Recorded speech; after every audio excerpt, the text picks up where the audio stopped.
35-year-old Judy Moylanen checked one more time that her 3-year-old daughter was safely buckled into her car seat, and then, with a sigh of relief, Judy climbed into the passenger seat of the van and nodded to her husband Bruce, who was at the wheel, letting him know that they were now ready to go. The car engine was already on, and the inside of the vehicle was nice and warm, and in another minute, they had backed down the driveway of their neat brick ranch house directly onto US Route 41. It was Thanksgiving Day, November 26th, 1992, and even now, hours before they would sit down to the traditional turkey dinner and prayer of gratitude, Judy was already feeling a little unaccustomed rush of happiness as she and Bruce headed west along 41 towards Judy's parents' house where they would spend the holiday weekend. Just 2 days ago, Judy had wondered if this trip would even be possible. Here, in Michigan's remote Upper Peninsula, Thanksgiving is almost overshadowed by the state's 2-week-long deer hunting season that spans the last 2 weeks of November. It's a time when the biggest fashion trend is blaze orange, and even visitors to the little town of Harvey, where the Moylanens lived, were more likely to ask each other, "Did you get your buck yet?" than they were to just wave and say hello. And on the first day of hunting season, Bruce had managed to bring home a male deer with a good-sized rack of antlers. But on the drive back to their house, after he was finished hunting, Bruce had hit another deer that was crossing the road, and that collision had totaled the Moylanens' Subaru station wagon. And it wasn't until the day just before Thanksgiving that the couple had been able to find and place a down payment on a replacement vehicle large enough to carry all of their luggage, as well as their 4 dogs. Unlike Judy's job as an assistant hospital administrator at nearby Marquette General Hospital, Bruce's side gig as a dog trainer meant that the family required a car that could accommodate several dog crates as well as 3 passengers. And the tan Chevrolet van was definitely comfortable as well as roomy. Within just a few minutes of starting their 2.5-hour drive, Elise had already dropped off to sleep. And with Bruce focused on how their new vehicle handled, Judy had a rare opportunity to just sit there and let her mind wander. Day to day, Judy's work was very demanding and she put in long hours. Even coupled with his dog training business and freelance work as an insurance claim adjuster, Bruce's main job as an instrument technician for Marquette General Hospital did not bring in as much money as Judy's regular paycheck. Not that Judy looked or acted the part of the traditional family breadwinner. Compared to her husband, who was 6 feet tall, broad-shouldered, and 180 pounds, Judy was just 5 foot 4 inches tall, with short, curly, light brown hair, and a quiet but practical manner. But behind Judy's oversized glasses, her eyes sparkled when she smiled. And she smiled a lot, just as she was quick to laugh at other people's jokes. And although Judy never sought out the social spotlight, in fact, that kind of attention would have just made her feel uncomfortable, her ability to listen and respond in ways that made others around her shine meant that people just really loved Judy and liked being around her. And there had always been more to Judy than met the eye. She adored her parents and her 2 brothers, and she was looking forward to spending the upcoming weekend chatting comfortably inside the snug family home with her mom and sister-in-law while Elise played with her cousins. But, like her younger brothers, Judy was also an outdoors person. Ever since she could walk, the woods in the back of her parents' home had been Judy's playground. And growing up in Ontonagon, with a population of just 2,000 people and a business district that did not have one single stoplight, there had been plenty of woods as well as fields and streams to explore. And so during that time, Judy had become very comfortable outdoors. She had also become skilled at handling firearms. So, in addition to enjoying plenty of time in the kitchen and in front of the fireplace, Judy was also looking forward to getting out in the forest with Bruce and her dad and brothers to do some hunting of their own. Hunting wasn't the only outdoor sport that Judy was really good at. She was also an excellent skier. In fact, it was that passion that had brought her and Bruce together back in 1974 when Judy was 17 and Bruce, who lived in a town even smaller than Ontonagon, was 20. But good as Judy was on skis, Bruce was even better. And at Porcupine Mountain, located right on the edge of Lake Superior, Bruce's ability and job with the ski patrol conferred a lot of status on a young man whose mother had barely scraped up the money to put food on the table for their 4 children, and whose father spent a lot of time at the local bars. So, at first glance, Judy and Bruce had been an unlikely couple. Overcoming his difficult childhood, Bruce had grown into a cocky and outgoing young man who never hesitated to speak his mind, Judy, on the other hand, came from a deeply religious, deeply conservative family whose morals and religious beliefs she shared. Her parents, Dale and Marianne Blake, had been high school sweethearts whose first child, Judy, had been born when Marianne was 21. Together, and for the last 40 years, the Blakes had owned and operated their own small automobile and oil business called Dale's Service. And as the Blake family grew with the arrival of Judy's two brothers, Marianne had supplemented their income with her job at First National Bank in Ontonagon, and then with the job she held now at Lake Superior Credit Union. But when it came to Judy's social life, even without her parents' tendency to be overprotective of their only daughter, Judy herself preferred reading and arts and crafts to parties and dating, just as she would have chosen a good piece of pie and a cold glass of milk over a bottle of beer and a bowl of peanuts. But when Judy and Bruce both wound up attending Northern Michigan University in Marquette at the same time, the attraction between them was irresistible. And on June 24th, 1978, 4 years after meeting on the slopes of Porcupine Mountain, Bruce and Judy were married. Afterward, the couple stayed in Michigan's Upper Peninsula, but they moved 120 miles east to Harvey. Once there, Judy established her career at the nearby Marquette General Hospital. Bruce, who started out in healthcare as an emergency medical technician, eventually took the instrument technician job at Marquette General Hospital. Along the way, Bruce had established North County Claim Service, a small independent insurance business, and Big Creek Kennels. And 11 years after exchanging their wedding vows, the couple had added to the ranks of the Blake and Moylannon families with the birth of their first and so far only child, Elise, now napping soundly in the back seat of the 1987 Chevrolet van. Just the thought of her daughter always made Judy smile. And ever since Judy had suffered a serious concussion in a freak accident the year before, she had been reminded all over again about the importance of family and friends. She knew how happy her own parents would be to have their adult children, plus all 6 grandchildren, together under one roof for this holiday weekend. Not to mention the added excitement of 4 extra dogs, all Springer Spaniels, just like her parents' dog, Streak. But even as Judy looked forward to the Blake family reunion and good food that now lay just 2 hours ahead of them in a hometown that she had always loved, she could not entirely ignore that sense of dread that had become so familiar to her. And it was just not a feeling that she had been able to share with her family or with Bruce. He was handy around the house, great about taking care of Elise when Judy's workdays stretched to 12 hours, and he was also a better cook than she was. But discussing and exploring their innermost thoughts was not one of his strengths. Looking over at her husband now, his big familiar hands firmly on the wheel, Judy reminded herself that this was not the time to worry. This was the time for her and Bruce to relax, take stock of their lives and blessings, and spend time together over the long weekend. And sure enough, after Thursday's wonderful Thanksgiving celebration, Judy and Bruce were able to put in 2 full days of hunting together, while Elise enjoyed the attention of her grandmother and Marianne's own mother, Elise's great-grandmother Nemi. So on Friday, while Judy's brothers headed for their deer camp about 16 miles south, Bruce and Judy decided to try their luck at a hunting spot even further away.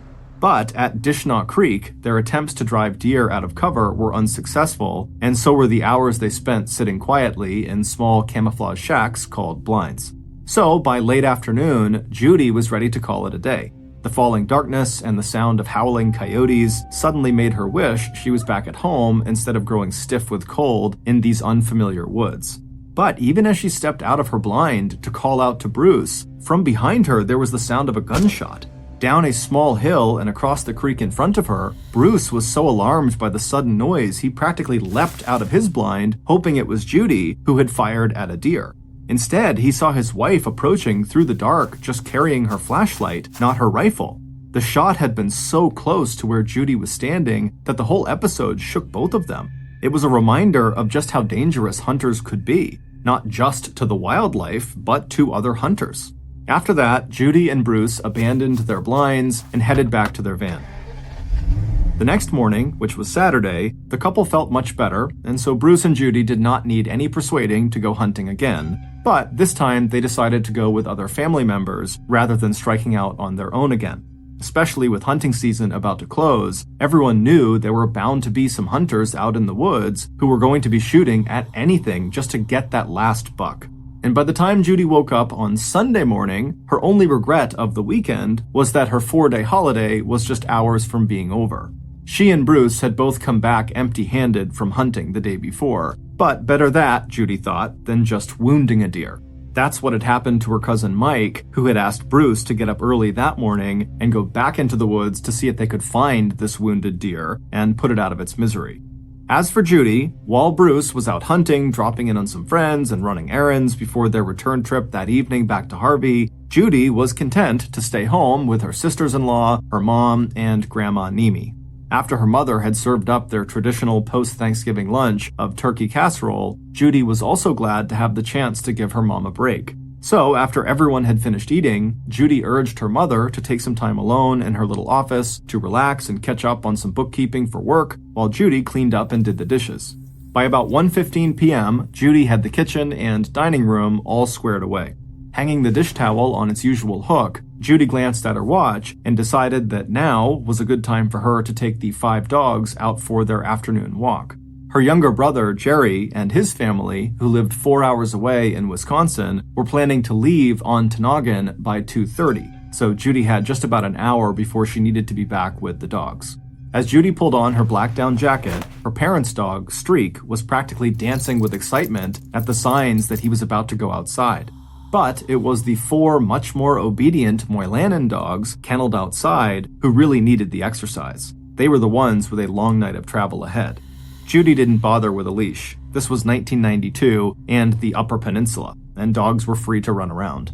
A few minutes later, Judy called out a goodbye to her mom and opened the door to step out into the thick woods just beyond the edge of her parents' backyard.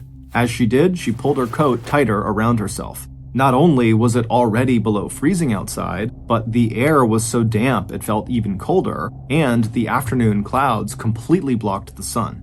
An hour later, at 2:15 p.m., Jerry and his wife had their car all packed and ready to go. The only thing they had left to do was to wait for Judy so they could say their final goodbyes before heading home.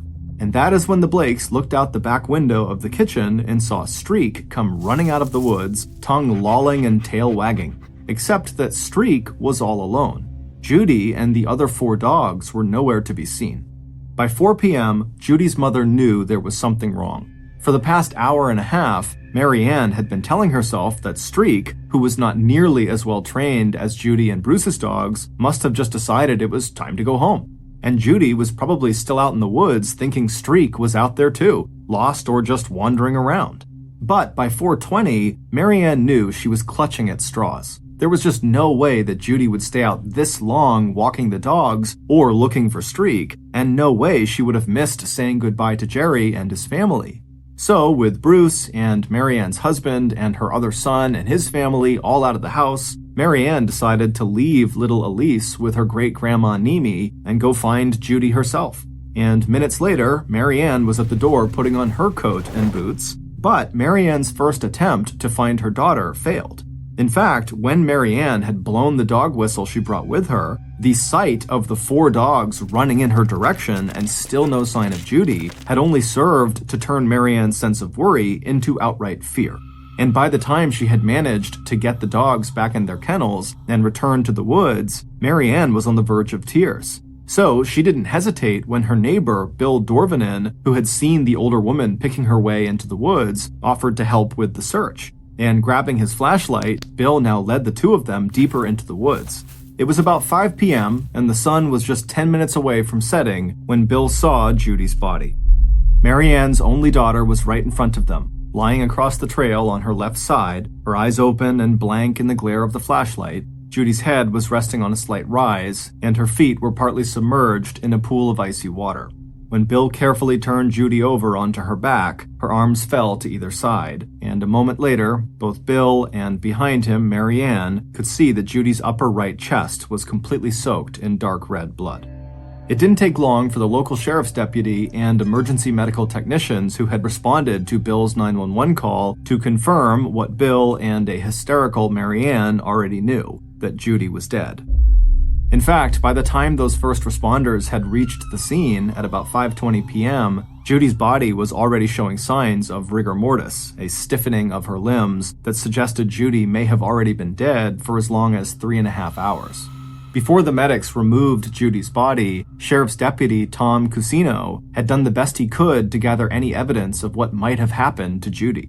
Even though it looked like a tragic hunting accident, law enforcement would still need to find out exactly what happened and who may have fired the stray bullet that had killed Judy. But even though the deputy had made sure to take plenty of pictures of Judy's body and the surrounding area, all he could really see were scattered leaves and dog prints. And he already knew from talking to the Blakes' neighbor that one critical piece of evidence, the original position of the victim's body, had already been compromised when Bill had shifted Judy's body to check for signs of life. Now, after taking Marianne to stay with another neighbor, Bill had rejoined the deputy and told him everything that Marianne had said about why she was out in the woods looking for her daughter in the first place, how Judy's walk with the dogs had lasted far too long, and how Streak had come without Judy. In answer to the deputy's questions, Bill said no, this was not an area where people generally went hunting. It was too populated and too close to the 8 or 9 families, like the Blakes and Dorvanens, that lived right behind the woods on Cherry Lane. Then, together with one of the ambulance drivers, all 3 men used flashlights to search for any sign of the bullet or bullets that had nearly ripped Judy's body in half. It seemed likely that the shot had come from a rifle, a type of gun that ejects its spent shell casings after firing, but after tramping around in the woods in the dark, the search did not turn up either a casing or a bullet. And so, after marking the area for further investigation, by 6 p.m., Deputy Cusino was ready to give the order for Judy's body to be removed from the scene, placed in the ambulance, and transported to the county morgue that was located inside Marquette General Hospital. Deputy Cusino already knew that the 12-person Ontonagon Sheriff's Department, which did not include crime scene techs, would have to get help from the state to investigate Judy's death. And that call for assistance went out to State Police Sergeant Detective Bill Ball at about 6:40 p.m., a little over 5 hours after Judy had left her parents' home to go walk the dogs. After getting the message that a woman had been found dead out and back of Cherry Lane in Ontonagon, 67 miles to the south, the 21-year veteran investigator immediately hopped into his cruiser. And an hour and a quarter later, Detective Ball was standing in the Ontonagon Sheriff's Department, listening intently to Deputy Cusino summarize what law enforcement had found and done so far. Detective Ball had a well-earned reputation for not making assumptions about the cases he worked on, and for being tenacious about gathering the facts he felt he needed before reaching any conclusions. So, after going to view Judy's body in the morgue, the investigator did not immediately agree with the deputy medical examiner's suggestion that, like most shootings in the Upper Peninsula during deer hunting season, this death was accidental. And even if it turned out to be accidental, Detective Ball intended to find out how it had happened and whose bullet had actually killed Judy. So, even though it was now pitch dark, Detective Ball, along with 8 other members of local law enforcement, including the sheriff and Deputy Cusino, headed back into the woods behind the Blake house where Judy's body had been found. And this time, using higher-powered flashlights, the searchers found something that the deputy's earlier search had missed. About 37 feet west of where Judy's body had been found, the sheriff was standing under a maple tree and pointing upwards with his flashlight at a fresh horizontal scar in the tree bark. Looking at that mark, both the sheriff and the detective knew they had just gotten their first potential break in the case. Because if that slash on the tree had been made by the bullet that killed Judy, then maybe they could figure out the bullet's trajectory and find the bullet as well as a spent shell casing that would help them identify what kind of weapon killed Judy. Detective Ball decided to order tracking dogs out at the scene for 9 a.m. the next morning, but in the meantime, at about 10:30 p.m., the detective decided it was time to talk with the grieving family. Deputy Cusino, who had informed the Blakes and Judy's husband at about 5 p.m. that Judy had been killed, now joined the detective, and a few minutes later, the 2 men were walking out of the woods towards the Blakes' home on Cherry Lane. Looking up at the lighted windows of the house in front of him, Detective Ball was already especially interested in one particular person, Judy's husband, Bruce. Because in every case involving the death of a wife or husband, the first suspect is always the spouse. A few minutes later, the investigators were seated at the Blakes' kitchen table. Judy's mother, Mary Ann, had been given a sedative to control her hysteria, so the investigators conducted their initial interview with only 3 family members: Judy's father, Dale, her brother, David, who lived with his family in Ontonagon, and with Bruce. According to Deputy Casino, Bruce had been dumbfounded by the news of his wife's death, and one of his first questions to the deputy had been to ask if his wife had been wearing a blaze orange when she was found in the woods. After being told no, Bruce had leaned his forehead against the hospital wall and gently pounded his fists into its hard surface. Looking now at the stunned faces staring back at him from across the table, Detective Ball kept his questions short and to the point. He was just here to collect first impressions, find out when Judy was last seen, and to find out where each of these people he was speaking to were earlier that afternoon. By the time he left the house a half hour later, Detective Ball knew one thing for sure. Every person at that table appeared to have a solid alibi for the 4.5-hour window between the time Judy left the house to walk the dogs and the time when her body was discovered.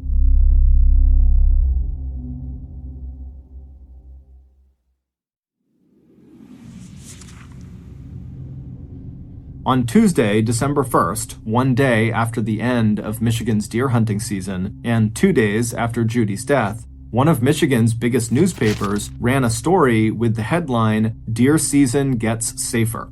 In that article, which attributed 4 deaths and 25 injuries to hunting accidents in the 1992 season that had just come to an end, Judy's death was listed as a possible 5th accidental fatality, but one that was currently being investigated by local and state law enforcement.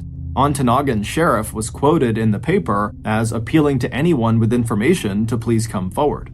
And one day later, on Wednesday, December 2nd, the day of Judy's funeral service in Ontonagon, Detective Ball received a phone call from the police department in Marquette, where Judy lived and worked. An officer there was passing along information from an anonymous caller, information that made Detective Ball decide it was time to head for Marquette to take a closer look into Judy's work life as well as her personal life.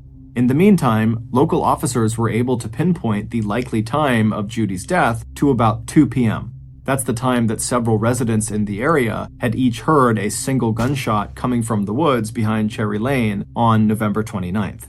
Detective Ball also had officers check out other leads, possible criminals who had recently been released from police custody, reports of unidentified or strange people in the area where Judy was found, and reports of anyone in that area who was seen carrying firearms. In addition, assuming now that Judy had been killed at around 2 p.m., Detective Ball ordered officers to double-check every alibi provided to them by Judy's husband, father, brothers, and cousins, along with the alibis of any other family member who was not actually inside of the Blake household when Judy was shot. But it was Detective Ball's decision to call in an Ontonagon civilian to assist in the investigation that would eventually give police their first real breakthrough. Armed with his metal detector, 42-year-old Dan Castle had earned a reputation among Ontonagon law enforcement for being able to recover hard-to-find evidence lost in the Upper Peninsula's dense forests. Now, on Thursday, December 3rd, Dan Castle was standing with Detective Ball and Deputy Casino at the exact place behind Cherry Lane where Judy's body had been discovered. A chemical wash applied to the blaze mark on the maple tree 37 feet away had revealed the presence of lead, a metal that is commonly found in bullets. Now, the man with a passion for finding buried treasure had the difficult, if not impossible, assignment of finding the bullet that had passed through Judy's body and then ricocheted off of that tree 5 days earlier. And while Dan was looking for that bullet, Detective Ball headed for Marquette County, where the Moylanens lived and worked. If Judy's death had not been an accident, the detective needed to find out who might have wanted her dead and why. It didn't take long for the state police investigator to realize that the anonymous caller had been right. Judy's life and Judy's past were much more complicated than Bruce and her family had led them to believe. Judy's co-workers and supervisors at the Marquette General Hospital would soon tell detectives why it had taken almost 2 weeks for the Moylanens to replace the station wagon Bruce had totaled on the first day of hunting season. According to the rumor mill, Judy was facing some serious financial issues, and just scraping together $500 for a down payment on the 5-year-old replacement van had been a big challenge. It would also turn out that Judy had recently contacted several of her creditors to ask about restructuring her loans. And when the bank turned down her application to refinance the couple's mortgage, Judy had mentioned to one of her coworkers that she and Bruce might be facing bankruptcy. But aside from learning about the Moylanens' financial problems, when it came to suspects in what could either be an accident or murder, the investigation seemed to be hitting one dead end after another. None of the reports of other hunters or suspicious people in or near the place where Judy died had turned up any viable leads. As for Judy's husband and other family members, police had not been able to find any hard evidence that would link any of them to Judy's death. Not only had Judy's husband, Bruce, prepared a list of people who could verify his whereabouts on November 29th, he had also willingly signed off on a consent to search form. That form gave police permission to examine and inventory Bruce's collection of firearms, as well as examine Judy's various life insurance policies, the payout from which could have provided a motive for Bruce to kill his wife. It would not be until mid-December that the state police investigator would get a series of tips that, together, would break the case wide open. The first of those tips came from Dan Castle up in Ontonagon. For 9 frustrating days, all Dan had found in the woods behind Cherry Lane were bottle caps and old coins. But on Sunday, December 13th, exactly 2 weeks after Judy was shot, Dan decided that before giving up the search for the bullet, he would try a simple physics experiment to pinpoint exactly where the bullet might have come to Earth. So, trading his metal detector for a slingshot and a pocket full of marbles, Dan stood in the exact location where Judy's body had been found and stooped to what he guessed would have been a point level with Judy's chest, where the bullet likely entered her body. Once in this position, Dan fired marble after marble at the blaze mark on the maple tree, and each time the marble ricocheted off the blaze, he made a careful note of where the marble landed. Once he had a cluster of marbles all in the same general area, Dan pocketed his slingshot and again took up his metal detector. And sure enough, in that area where the marbles had clustered, just 77 feet away from the maple tree and buried under a 2-inch layer of snow, Dan discovered a fresh bullet lying on top of the dead leaves that blanketed the ground. Dan grabbed his radio, and an hour later, Detective Ball was standing in the woods with Dan, both of them looking down at this critical new piece of evidence. And when the Marquette State Police Crime Lab ballistics expert arrived for work the next morning, Detective Ball was there waiting, sealed evidence bag in hand. And before the day was out, Detective Ball had 2 more important pieces of information. Crime tech experts had confirmed the .30 caliber bullet that Dan had recovered had in fact killed Judy. Embedded inside the bullet were not only traces of wood from the maple tree, but also fibers from the jacket and shirt that Judy had been wearing the day she was shot. The analysis also showed that Judy's death was no accident. According to the ballistics expert, the bullet was still rising as it passed through Judy's body before ricocheting off the maple tree, which meant it had been fired not from some great distance away, but at close range, and by someone who had put the sights of their guns squarely on Judy's chest. And by the end of that day, the lab had also provided Detective Ball with a list of guns that could have fired a .30 caliber bullet and left distinctive markings that matched the ones they found on this particular bullet. On the same day that Dan Castle had discovered the bullet that killed Judy, Detective Ball received a final tip from a hospital administrator at Portage Hospital in Hancock, Michigan, about 2 hours north of Marquette General Hospital, where Judy also had a job in hospital administration. 36-year-old Gail Lampinen wanted to talk with police about a person who she claimed had been stalking her and who also might have a connection to Judy's death. 2 weeks later, Detective Ball would hear a similar story about the same stalker from another hospital employee, Judy's good childhood friend, Leanne Wysocki, who was employed as a nurse at Marquette General Hospital. But it wasn't until Gail opened a box of sweaters that this stalker had given her as a gift that the police were able to connect all this information together to finally uncover the identity of the person who killed Judy Moylanen. And what they discovered would become one of the most sensational crime stories to ever come out of Michigan's remote and mysterious Upper Peninsula.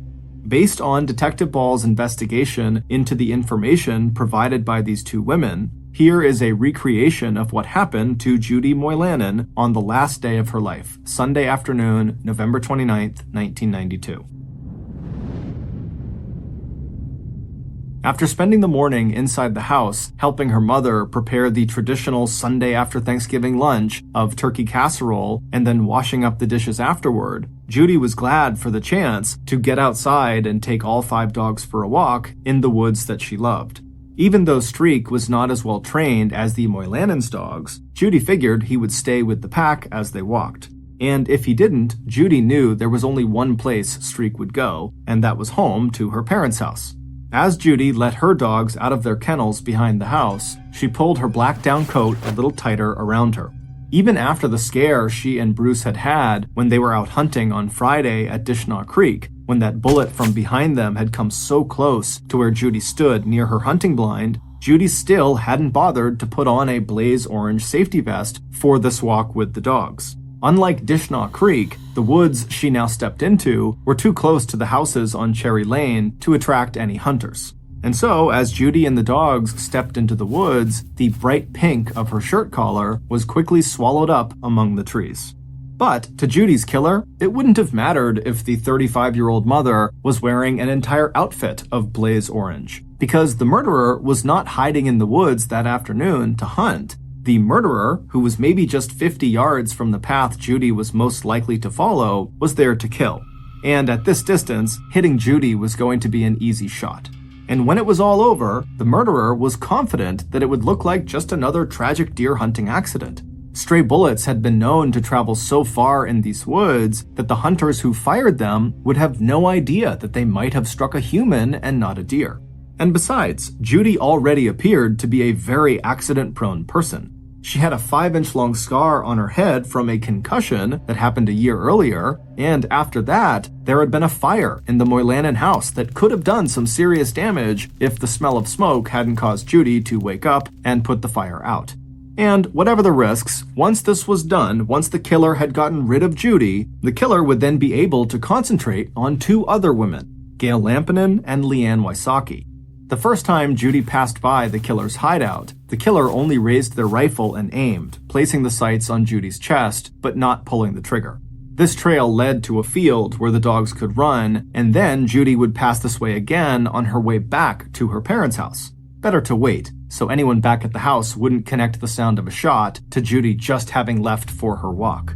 Sure enough, a few minutes after 2 p.m., the killer could hear Judy and the dogs once again approaching the killer's hiding place. This time, when the killer leveled their sights on the side of Judy's chest, they pulled the trigger. The gunshot seemed to echo like a bolt of thunder through the quiet woods, and one of the dogs immediately broke from the pack and ran in the direction of the Blake house on Cherry Lane. Even as the killer ran through the woods to the nearby empty lot where they had parked their vehicle, the killer knew they'd been lucky. Instead of giving chase, the other 4 dogs just stayed right where they were. As the medical examiner's report would later show, the single bullet that killed Judy entered her body just under her right armpit before exiting through her left rear shoulder, ricocheting off the maple tree 37 feet away and landing in the sodden leaves where Dan Castle would discover it 14 days later. On its way through the soft tissues of Judy's chest cavity, the bullet basically tore off the top of Judy's heart. After the bullet had struck and killed Judy, she fell on her side at a right angle to the trail, her head on a slight rise and her feet in a pool of icy water. All 4 of her dogs would stay close to her body for another 2 hours. That's when Judy's mother would also walk into the woods looking for Judy and blow the dog whistle that finally called the dogs home. There was nothing Judy's killer could do to retrieve the bullet they had fired, but the killer had made sure to collect the spent shell casing before leaving the woods. Later, the killer would use a torch to destroy the gun and shell casing before disposing of the weapon in the nearby Ford River. On December 13th, 14 days after Judy's murder, Gail Lampinen decided to open the 5 boxes that had been left on her doorstep the day before. Happily married, Gail had already confided to her husband about the unwanted attention she had been receiving at work, and now apparently at home. But looking down at the pile of cardboard boxes at her feet, Gail was forced to admit that unwanted attention was an understatement. This looked more like the behavior of a full-blown stalker. Taking the first box into her bedroom, Gail opened it and looked inside. Neatly folded and packed, she saw a collection of women's sweaters in various styles and colors, but as Gail took each sweater out of the box, she realized they were not new sweaters. And a moment later, she pulled out a piece of yellow-lined notepaper. It was a letter addressed to her, dated 6 months earlier, and it was signed by Judy Moylannon, a woman, as Gail well knew, who was now dead. Gail had hardly finished reading the note before her hand was on the telephone, and a few minutes later, she was connected to Detective Ball's office, where she left a detailed message for the investigator. The letter may have been signed by Judy Moylannon, but there was no doubt in Gail's mind who the real author was. It was the same man who had left those boxes, the same man who had been sending her suggestive cards and notes, stopping by her office and showing up unannounced at the Lampinen house. It was, in fact, the same man who had been bragging to her just a few days ago that before long he'd be quitting his job as a technician at Marquette General Hospital thanks to a financial windfall that was about to make him a very wealthy man. And when Detective Ball returned to his office and called Gail back, he could practically hear the last few pieces of the puzzle fall into place. It would take months to prove their case, but Detective Ball and his team of investigators now had the bullet, the gun, the motive, and the evidence they needed to bring Bruce Moylannon, Judy's husband and killer, to justice. It would turn out the Moylannons' financial problems could all be traced to Bruce's poor money management, bad business decisions, and potentially fraudulent activity involving his insurance company, North County Claim Service. But Judy had only recently become aware of just how bad their money situation was. It was only when the couple's application to refinance their home was turned down that Judy had called the bank and realized that because of Bruce's money mismanagement, the family was facing possible bankruptcy and legal action. And, as Judy confided to a close friend, over the following weeks, Judy was learning more and more things about Bruce that made her scared and unhappy. Meanwhile, when Judy confronted Bruce about their precarious financial situation, Bruce became convinced that Judy would divorce him and take half of all of his assets. To Bruce, a much better option was to kill his wife and make it look like an accident. And while Bruce had insisted to police that the payout on Judy's insurance policies could hardly amount to more than $40,000, when police had searched Bruce's house in mid-December, they realized he was lying. While no single insurance policy on Judy was worth a fortune, Bruce had made sure he had taken out multiple policies on his wife. Hidden in an attic crawlspace in the Moylannon house, Detective Ball had found a whole packet of those policies. And in the event of an accidental death, when the payout doubled, like a deer hunting fatality, when you added all the policies together, Bruce stood to walk away from Judy's death with a total of more than $300,000, an amount that would be worth $637,000 in 2022. The Moylannons' paperwork also revealed that in addition to a financial motive for wanting Judy dead, Bruce did in fact own a rifle that could have fired the fatal bullet that Dan Castle recovered. Listed as one of Bruce's assets on a loan application was a Remington 300 Savage, one of the weapons that the state crime lab said could have caused the distinctive riflings on the bullet that killed Judy. As for Bruce's alibi, he lied about that too. And once police interviewed every person on Bruce's list, they realized Bruce could not account for where he was between 1:45 and 2:45 on the afternoon that Judy was killed. But even though recent financial problems may have pushed Bruce and Judy to the breaking point, serious problems in the marriage had shown up at least 2 years earlier. That's when Bruce met Gail Lampinen at Portage Hospital when he was making a delivery there.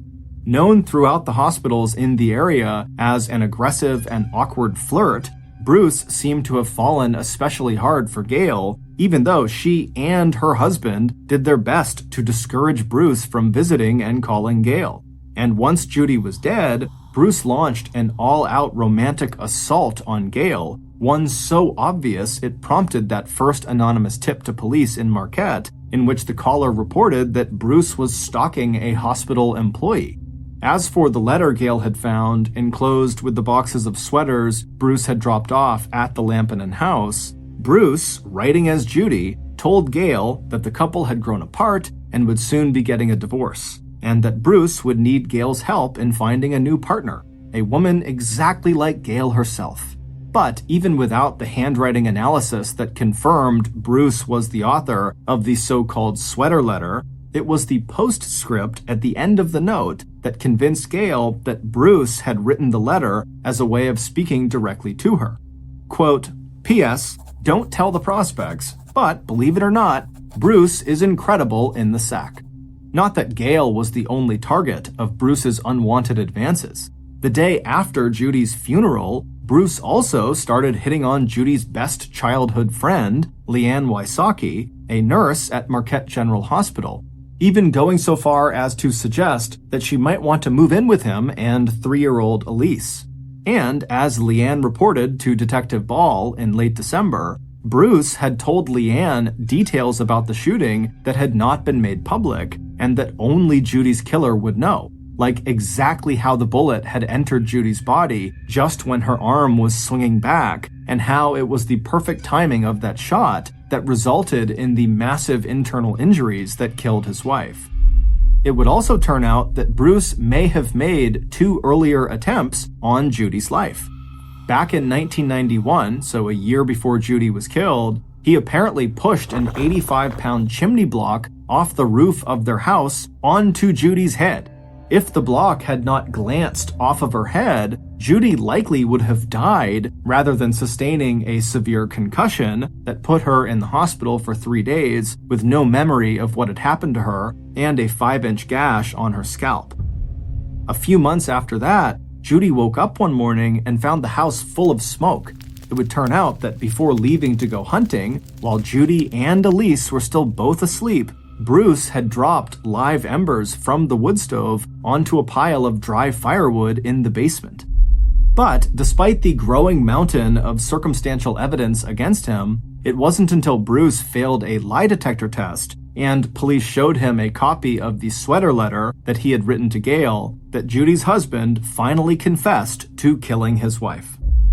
On April 23, 1993, 5 months after Judy's death, Bruce told investigators, and later Judy's own brother David, that Bruce just couldn't take it anymore and suddenly went nuts. He told Detective Ball that in addition to threatening him with divorce, Judy had been a tyrant whose long workdays forced Bruce to do more than his fair share of the cooking and childcare. As for the timing of Judy's murder, Bruce said that it was just a lucky guess that Judy would go out that afternoon to walk the dogs. He said that the first time Judy had passed him on the path in the woods, that he just couldn't bring himself to shoot her. And then on her return trip, he said he aimed the rifle once and then lowered it and then raised it one more time, closed his eyes, and pulled the trigger. On December 15, 1993, Bruce Moylanen was convicted of premeditated first-degree murder. He would later be sentenced to life in prison without parole. The only time Bruce showed any emotion during his trial was when Gail Lampinen took the stand to testify against him, at which point Bruce began to sob uncontrollably. Judy's brother, David Blake, and his wife, Yvonne, adopted and raised the Moylanens' little girl, Elise. Judy's mother, Marianne Blake, died at the age of 71 on November 29, 2007, exactly 15 years to the day that her only daughter was murdered.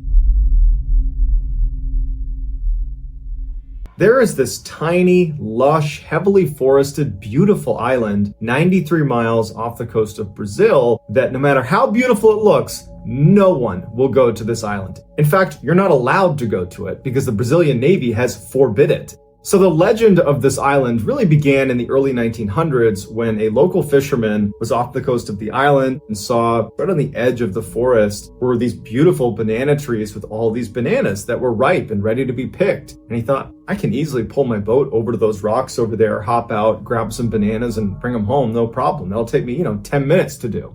And so he pulls over by himself to get these bananas. He anchors his boat. He walks up the beach. He climbs up the tree and he starts hacking down some bananas. And while he's up there, he suddenly feels a sharp pain on his rib cage. And he falls out of the tree and he looks down and he's bleeding out of his rib cage because he can see it on his shirt. There's blood on his shirt. Was there a branch that jabbed me in the side? Like, what was that? And he's alone. He's 93 miles from the mainland. And so in a panic, he ditches the bananas. He runs to his boat, gets it unanchored, and starts making his way back to the mainland. But on the trek back, he passes out in the boat. Later that day, another group of fishermen see this boat kind of drifting around near some rocks, and it looks like something's wrong, so they make their way over to it, and there's this fisherman who went to get the bananas, but he's lying on his back. He's clearly dead, and he's in a pool of his own blood. 20 years after this incident, there was a lighthouse keeper that was assigned to work on this island, and he brought his family with him. They were staying in the main house of the lighthouse, and it was going fine for the first couple of days they were there. But at some point, captains of vessels that would drive past this island and relied on that lighthouse noticed that the light wasn't on. And so they reported it to the mainland, and a search party was sent out to check on the lighthouse keeper and his family to make sure that they had all their supplies and that they were okay. When they get to the lighthouse, they find the entire family is dead in their bed. And the only clue they had were these puncture marks all over the bodies of these deceased lighthouse keepers and an open window. So what killed these people that went to this island? Technically, they died from a poison that literally melts your organs within 60 minutes of coming in contact with it. But that poison comes from a very famous venomous snake called the golden lancehead viper that only exists on this island. They exist nowhere else in the world. And so this island has been dubbed Snake Island. And since nobody goes to this island, the lancehead viper population has exploded. They are thriving on this island. In fact, researchers say that there's at least 3,000 of these venomous snakes that live on this island, and for every 1 square meter of the island, there is a snake, which means if you're on this island, you are always within 1 meter of something that can kill you. And these snakes aren't just on the ground either, because their primary food source are birds, and so the snakes have begun to live in the trees and catch birds that land in the trees. Meaning, if you happen to be walking on this densely forested island, you'd be surrounded almost 360 degrees by these wickedly venomous snakes that if you are bit, you have 60 minutes to get the antidote. If you don't, you're doomed 100% of the time. Nowadays, the only people that go to this island are the Navy, who replace the batteries in the lighthouse, which is now automated because it's too dangerous to be there. They go once a year to replace those batteries. Researchers occasionally go there, and you have poachers that go to try to catch some of these snakes because they're so rare, they can sell on the black market for 10 to 30,000 US dollars. But many of these poachers that manage to sneak onto the island just get bit by these vipers and die. So there you go, karma.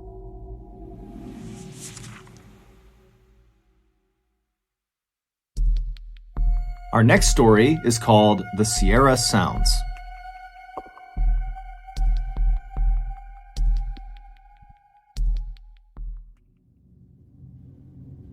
Somewhere out in the Sierra Nevada mountain range lies a small hunting camp that's been there since the 1950s. Despite its fame, only a handful of people know exactly where this camp is. But even if you were given explicit directions on how to get there, you might just walk past it because it's tucked away in the middle of the woods up on this mountain. It's just a small fire pit, a couple of logs around it, another log set up for cutting wood, and there's some paths that have been beaten down over the years from its occupants, but it's pretty much unremarkable. According to camp members, the fastest way to get to the site is by horseback, and it's approximately 8 miles, and it's through very rugged terrain on this mountain, and it includes a 4,000-foot elevation gain. However, this 8-mile trail is not marked, and every year it changes slightly because trees will fall along the way, changing the topography. Ron Moorhead, who's one of the 4 original camp members, laments the fact that anybody knows anything about this campsite. He wishes they could have kept it a secret. But he knew that wasn't an option after what they discovered there in late 1971. In early 1971, Ron was a young man, and he was invited out for the first time to the Sierra camp by the 3 founding members. When Ron got there, he fell in love. It was this beautiful, natural, pristine wilderness that overlooked this amazing valley, and they're surrounded by these huge white fir trees. There's a freshwater stream that trickled by, and in terms of hunting, the deer were plentiful. Ron said this campsite was the closest to heaven he thinks he'll ever get. The only real drawback of the site was the large bear population, but they always had guns on them, and they built this shelter out of heavy fallen timbers that they could go inside, shut the door, and they'd be protected from the bears until they left. When there wasn't a bear threat, they slept on the ground in tents. In late 1971, Ron came back to the camp with the other 3 founding members. They'd had a great day of hunting, and they were standing around the campfire just chatting with each other when they started hearing a grunting sound not far away from them in the forest. Now, typically, whenever a bear came to their campsite, it was usually at night, and they would hear it grunting somewhere off in the forest, and as soon as they heard it, they would stop and they would listen to kind of confirm it was a bear, and if it was, they would go inside of their shelter and they would wait for it to leave. But this time, when they stopped to listen to confirm it was a bear, the sound they heard next was something they had never heard before, and it was so frightening they almost fell over each other running to get inside of the shelter. It was like a whooping sound you would expect from an ape, except instead of a series of whoops like you would expect from an ape, it was one loud whoop, and then silence, and then another creature somewhere else made a responding whoop that sounded different than the first. There was at least 2 creatures that were basically speaking to each other out in the forest out of view. Ron would say, as these creatures were howling and whooping at each other out in the forest, the men were huddled around inside of the shelter looking at each other like, what is that? Has anybody heard that sound before? And nobody knew what it was. And after a little while, they heard these creatures running towards the camp. They were pretty well off, but they heard these heavy footsteps approaching. And so Ron and the others, they put themselves up against these slats inside of the shelter where they could look out in the direction where these creatures were. And they're staring out just past the light of their campfire into the dark forest. And they hear these things running, and they stop. They don't come into the clearing. It's like they're just outside of where they could see. And then their tone completely changes. These creatures, which are now one on one side of the camp and one on the other, begin speaking to each other in a language that almost sounds human, but it was nonsensical. It sounded like an imitation of a human language, but not human. And so Ron and the others are terrified, and they're just staring through the slats, waiting to see this creature that's going to emerge at some point, but it never does. Instead, the creatures continue to stay outside of the light, and they move around behind their shelter out of view. And so Ron and the others move to the very middle of their shelter to get as far away from the walls as they can, because there are breaks in the walls, and they're worried one of these things is going to reach through and grab them.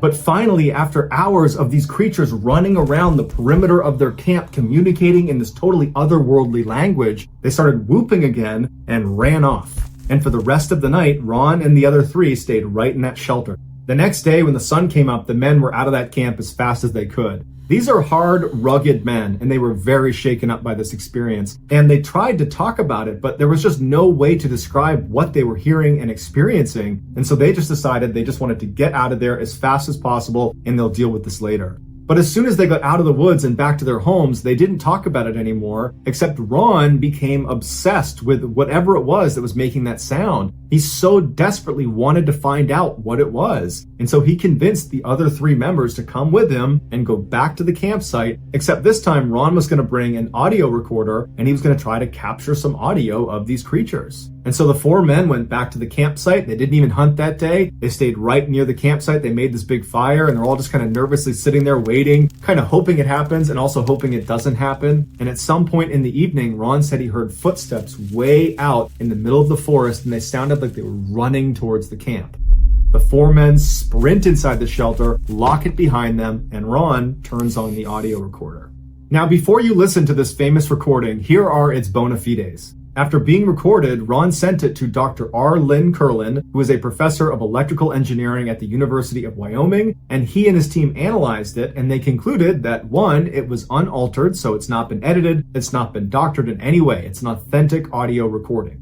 And 2, whatever was making the sounds could not have been a man, because their vocal range was dramatically higher and lower than that of a human's. The doctor said, based on average pitch and tract length, the creature that was making the sound most likely was between 7'3" and 8 feet tall. In addition to the Dr. Curlin examination, a cryptolinguist expert named Scott Nelson also pointed out that it would have been nearly impossible in 1971 for Ron or any of the other hunters to dub the sound of their voices, which are on the recording, over the sounds that these creatures were making. Because a couple times in the recording, you hear both sets of voices happening at once. That's something you couldn't have done in 1971. Despite numerous attempts to debunk this recording, it still stands as a legitimate, unedited recording. Although what they were recording is still a mystery. Have a listen.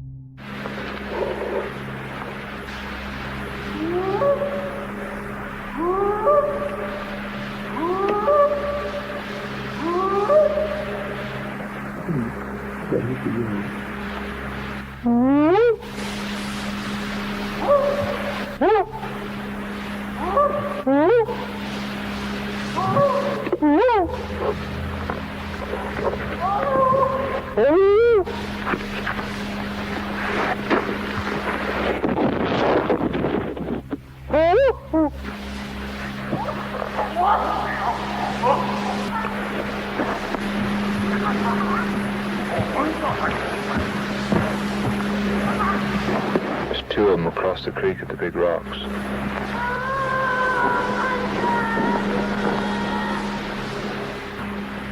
It's a hard act to follow. He sounds like he talks to others and they talk to each other. Yeah.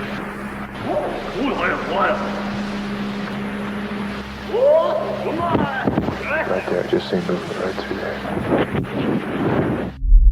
Shortly after this recording was made, Ron stopped hunting at this camp. However, over the years, he has gone back several times because he's obsessed with trying to find out what's out in the forest. But he says to this day, he still has no idea.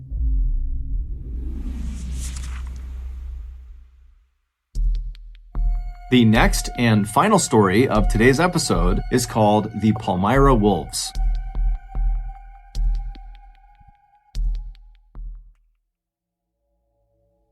In 2005, Eric Martin was working in a paper mill in Maine, and he had been working at this paper mill for 20 years, and he was reaching up to get something on a shelf when he threw his back out. And in fact, he had slipped a number of discs, and it ultimately meant he was not able to work anymore. He was going to be disabled. And so he's suddenly out of work. His wife, Shelly Martin, was not working at the time, but when he couldn't work, she needed to get a job. And so Shelly, who had not worked in a long time, was able, through some connections, to land a job in her hometown in Maine called Palmyra.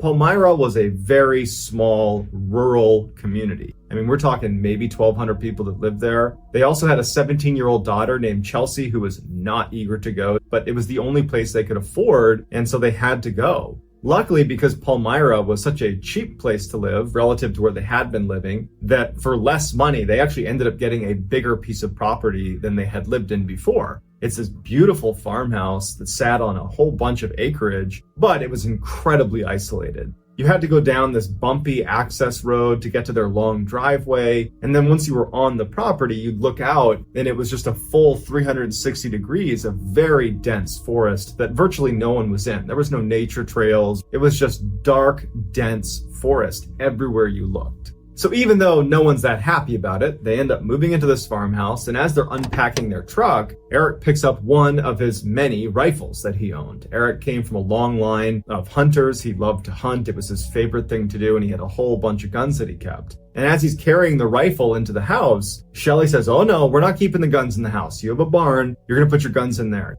This had always been a point of contention for them in their marriage. Shelly just didn't feel safe having guns in the house, especially having kids in there. And so ultimately Eric agrees, okay, fine, I won't put my guns in the house. I'll put them in the barn. And so he went in the barn, and he and his son, Sean, who he had come out to help him, they built this gun case for all of his rifles. It was very heavy duty. They put it in the barn, and then they locked that and then locked the barn itself. So they were totally secure in the barn, but definitely not readily accessible. Over that first year, Shelly and Eric developed this ritual where at the end of the day, they would go out on the front porch of their farmhouse and look out onto the front yard, and they would drink coffee. It was something they both looked forward to, and virtually every night they did this. And so almost exactly a year after moving in, it was in early 2006, Shelly and Eric are sitting on their front porch, enjoying their coffee, they're chatting, and Shelly thinks she sees something in the woods. Now, you have to understand the layout and how far away they are from the woods to get a sense of what they were seeing. Right in front of their porch was a gravel road where they parked their cars. About 20 meters away from their house to the left is their barn. And beyond the barn, basically straight out from the porch, is this huge open field where there's no trees or anything. It was like open grazing area. And then way beyond the field was the beginning of this tree line, of this really dense forest. So we're talking at least a couple hundred meters away where she sees these lights. And she described it as like a pulsating light. It did not look like a car or some sort of vehicle, not to mention there was no road out straight ahead from their porch. It was just a dense forest where there was absolutely no one that should have been in there. Eric immediately, when he sees the lights, he thinks there's a poacher on his property, someone illegally hunting on his property. And so he gets Sean, his son, who did not live with them but was staying the night that night, he gets him to come outside and say, hey, do you think that's a poacher down there at the edge of our tree line? And Sean's like, I don't know, maybe. Eric decides that he wants to go tell this person to leave his property, and so he asks Sean to come with him. They figured they would just get to the edge of the property and yell out, hey, this is private property, you need to leave. As they're walking across the field and they're getting closer to the tree line, the lights, those pulsating lights, begin to fade and disappear back into the woods. And they get all the way up to the tree line and they can't see any lights at all. Even though at this point, standing on the edge of the forest, Eric and Sean are fairly confident that this poacher has left, they decide, just to be sure, let's walk a little ways into the woods. Even though it's totally dark, we're not going to get lost. We'll walk a little ways into the woods and just continue to yell, this is private property, so they really do leave. And so they begin walking, and it's a very dense forest, lots of low-hanging limbs. It's not somewhere that's easy to walk. There's no walking trails or anything like that. And they walk, 10, 15 meters into the woods, and then they hear what sounds like someone walking parallel to them, maybe 15 meters away from them on their left. And they both stop and they look. They didn't want to take any chance that they were being stalked by a predator. And so they thought, you know what? The lights are gone. I don't know what animal this is. Let's just get out of here.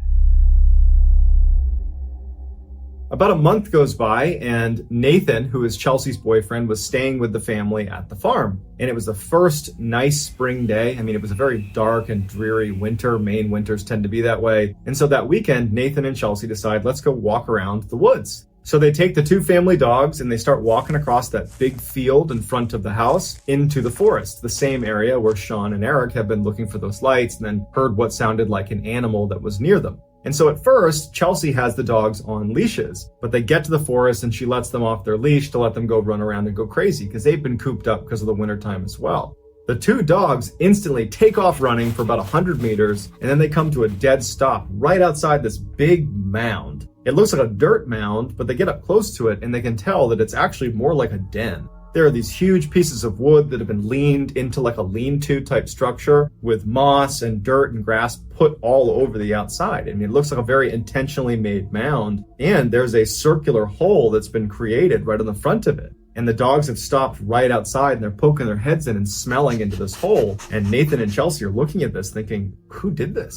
Is this like a hunter's thing? Is this something a hunter might make? Would an animal make this? This seems really big for some animal to make this, but it definitely was made on purpose, whatever it is. And so Nathan, he just kind of looks down into this den, but it's totally dark, and he thinks he hears growling coming from inside of the den. And so without any hesitation, he goes, we gotta go. I don't know what's living in there, but we gotta go. And so they take the dogs, they put them back on leashes, and the two of them get out of the forest as quickly as they can.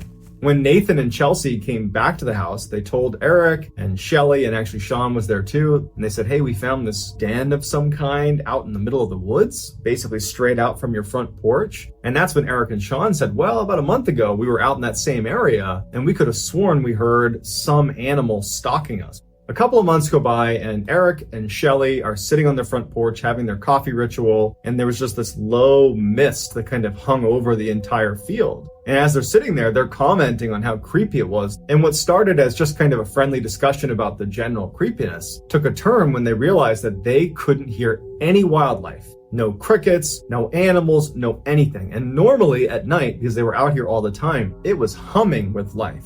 And so Shelly had this high-powered flashlight that she always had out with her, and she starts scanning the property, not knowing what she's looking for, but it just seemed really odd that they couldn't hear any wildlife. But after she scans across the whole field, she doesn't see anything, and so she puts her flashlight down and just starts talking to Eric about whatever they normally talked about over coffee at night.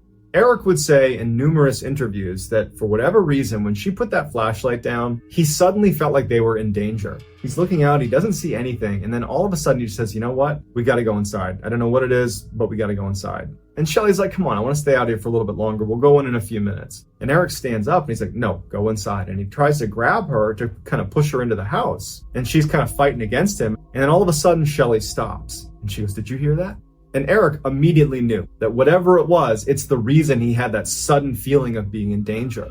Eric turns around and he can't see anything because it's too dark. Shelly grabs her flashlight and she begins scanning the tree line. And she gets to the field and gets about halfway across the field right in front of them, and she stops. Because right in the middle of the field are three creatures that look like wolves. These huge creatures that are looking right at them. 2 others join them. So there's 5 wolf-like creatures that are staring at them right from the middle of their field. She says to Eric, "What are those?" And Eric, who's an experienced hunter, he has no idea. He goes, "I think they're bears. They could be wolves. We gotta go inside." And so Shelly's just holding the light and they start charging directly at her so fast that she wasn't able to keep the light on them. They were already halfway across the field.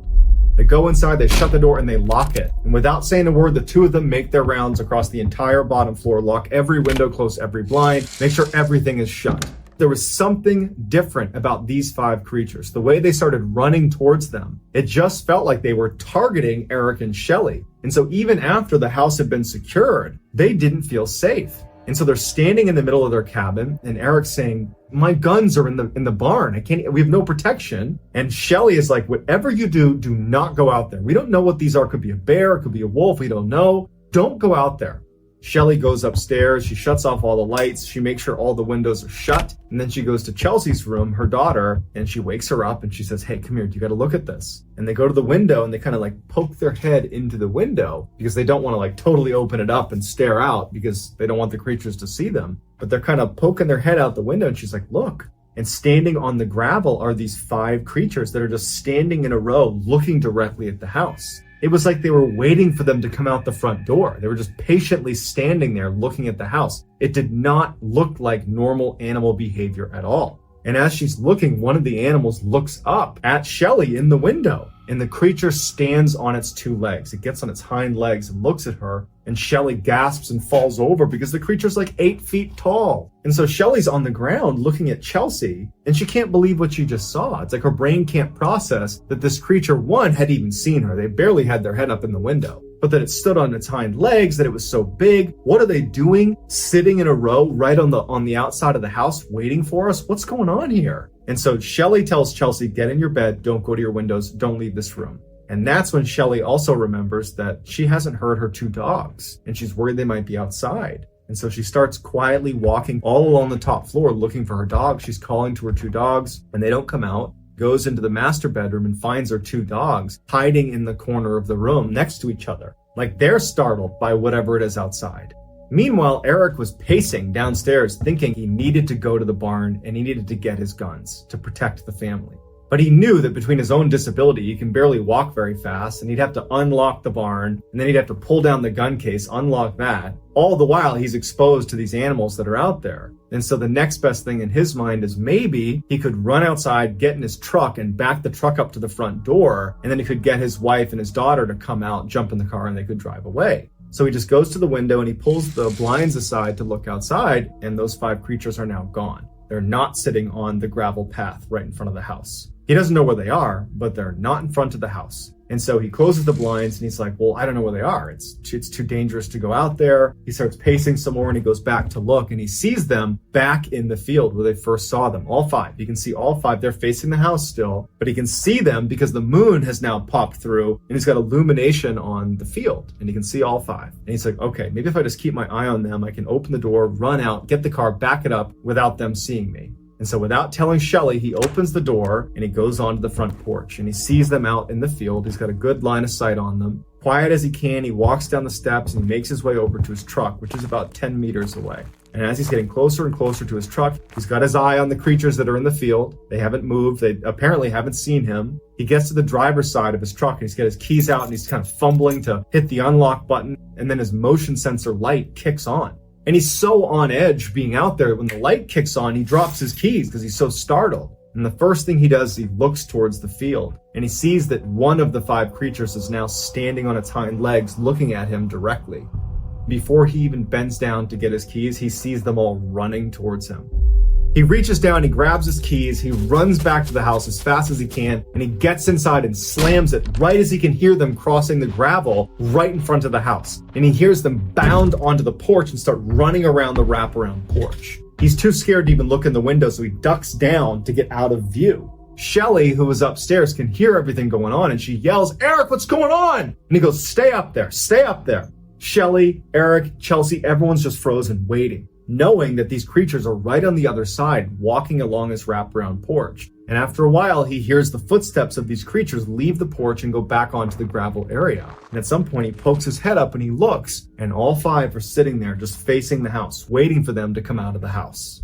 And so he scurries up the stairs to where Shelley and Chelsea are, and they just are so scared. So they decide they gotta call the police. If nothing else, the police will drive up, and their vehicle might scare away these creatures. But on the phone, Shelley lets on that what they're really scared about is something on their property. In fact, it's 5 creatures, things running around outside their property. And immediately the police officer who's responding to this, he's like, all right, well, are you sure it's not a moose? Are you sure it's not a bear? And finally, she's like, no, can you please just come over here? And he's like, listen, ma'am, just keep your door shut, keep your windows shut, and I'm sure it'll be fine. And ultimately, that's how the call ends. They're on their own.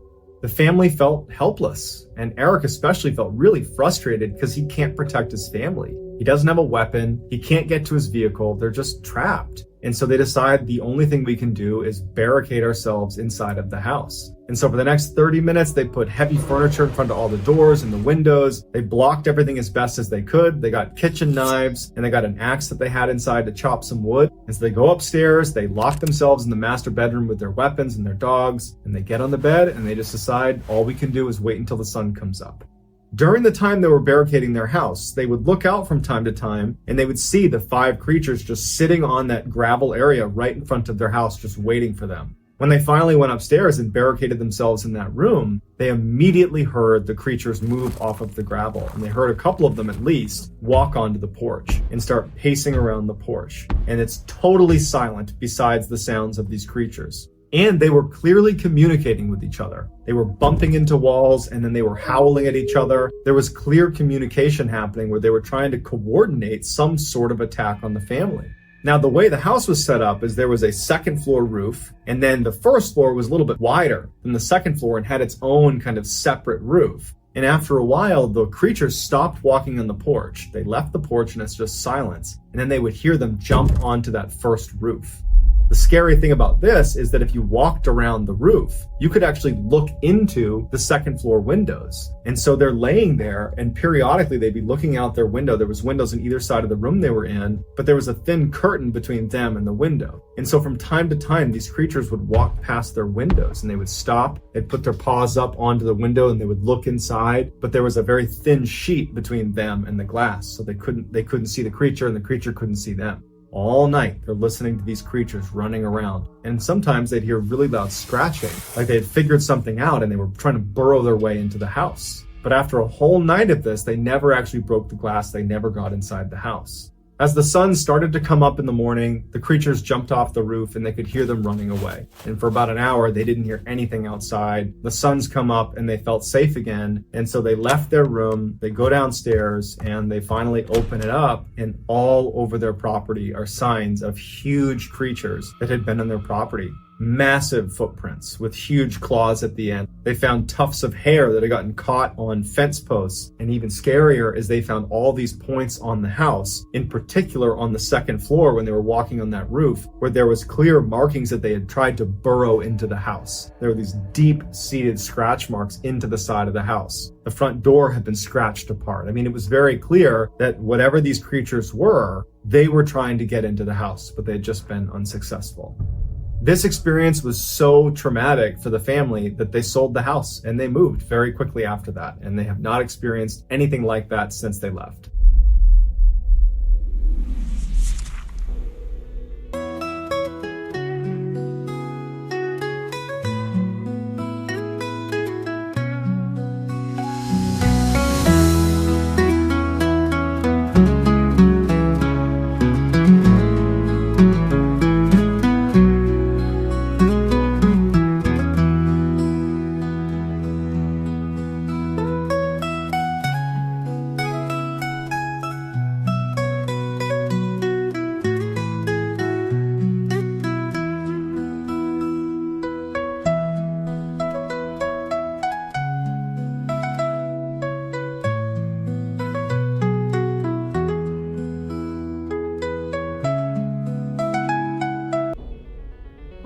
Thank you for listening to the Mr. Ballin podcast. If you got something out of this episode and you haven't done this already, on the next hot day, go over to the Amazon Music follow button's house and ask them to get you a nice cold drink. And while they're away, hide a raw salmon in their AC unit.